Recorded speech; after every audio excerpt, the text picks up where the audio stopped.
Assalamualaikum warahmatullahi wabarakatuh. Perkenalkan, nama saya Indah Fatria Dewi dengan NIM 2121106.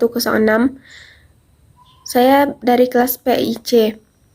Baik, saya akan membuat video UAS tentang makalah saya sendiri, yaitu makalah kelompok 1 tentang sejarah dan falsafah orang Minangkabau.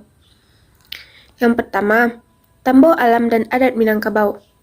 Tambo Minangkabau merupakan karya sastra sejarah yang merekam kisah-kisah legenda yang berkaitan dengan asal suku bangsa, negeri, dan tradisi dan dunia Minangkabau. Tambo Minangkabau ditulis dalam bahasa Melayu yang berwujud prosa. Tambo bersumber dari bahasa Sanskerta, tambai yang faedahnya bermula.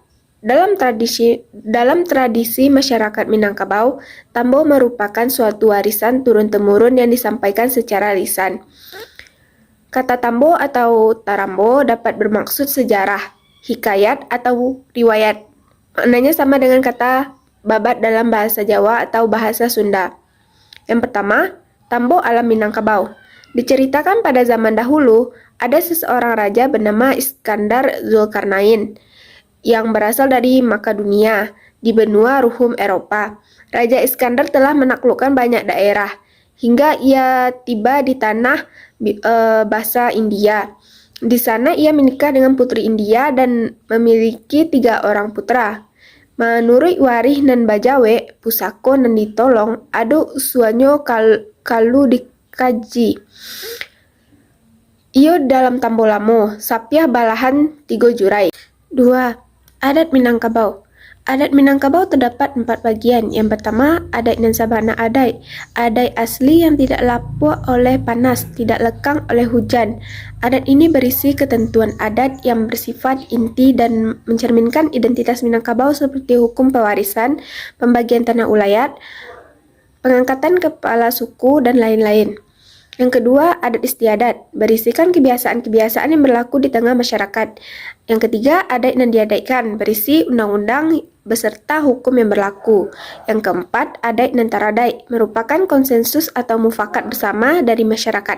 Materi kedua, wilayah geografis Minangkabau. Secara adat, letak geografis etnik Minangkabau dapat dibagi menjadi 3, yaitu daerah luhak, daerah rantau, dan daerah pasisir. Daerah Dare atau Luhak, daerah yang dianggap sebagai sumber dan pusat adat Minangkabau dan terletak di dataran tinggi. Wilayah Dare terbagi lagi atas 3 wilayah, yaitu Luhak Tanah Datar, Luhak Agam, dan Luhak 50 Koto. Yang dikatakan Luhak Tanah Datar adalah daerah Kabupaten Tanah Datar sekarang, Sijunjuang, dan Solo. Yang disebut Luhak Agam terdiri dari Ampe Angke, Lawang, dan Tigo Balai, dan Nagari Sakaliliang Danau Meninjau. Sedangkan Luhak 50 Koto adalah daerah yang terletak di sepanjang Batang Sinamar, daerah sekitar Gunung Sago, bagian utara dan barat, seiliran Batang Lampasi dan Batang Agam, bahkan sampai ke Sipisau, Pisau Anyuy, Pekanbaru sekarang. Daerah rantau ini merupakan tempat merantau bagi orang-orang dahulu. Daerah pesisir, daerah ini meliputi daerah sepanjang pantai sebelah barat Pulau Sumatera yang memanjang dari barat laut ke tenggara. Materi ketiga, filsafat alam dan adat Minangkabau. Filsafat adat Minangkabau merupakan filsafat yang mendasarkan diri pada ketentuan hukum agama dan hukum alam. Materi keempat, nilai-nilai dasar adat Minangkabau. Nilai adalah sebuah konsepsi eksplisit atau implisit yang menjadi milik khusus seseorang atau ciri khusus suatu kesatuan sosial masyarakat menyangkut sesuatu yang diingini bersama. Sebagai cara, alat, dan tujuan sebuah tindakan, nilai-nilai dasar dan norma yang menjadi penuntun orang Minangkabau berpikir dan bertingkah laku. Materi kelima, sistem adat Minangkabau, Koto Piliang, dan Bodi Caniago. Yang pertama, sistem adat Minangkabau. Semenjak zaman Kerajaan Pagaruyung, ada 3 sistem adat yang dianut oleh suku bangsa Minangkabau, yaitu kelarasan sistem Koto Piliangan dan sistem kelarasan Bodi Caniago. Sistem kelarasan Koto Piliang adalah gagasan adat yang digariskan oleh Datuk Katumangguangan, sedangkan Bodi Caniago yaitu kelarasan yang dipimpin oleh Datuk Prapatian dan Sabatang. Ciri-ciri yang menonjol dari adat Koto Piliang adalah otokrasi atau kepemimpinan menurut garis keturunan dalam istilah adat disebut sebagai menetas dari langit, batangga naik, bajanjang turun, dengan prinsip pengangkatan penghulu-penghulunya, patah tumbuh. Koto Piliang dan Bodi Caniago. Mengenai lahirnya Koto Piliang dan Bodi Caniago, ada beberapa pendapat.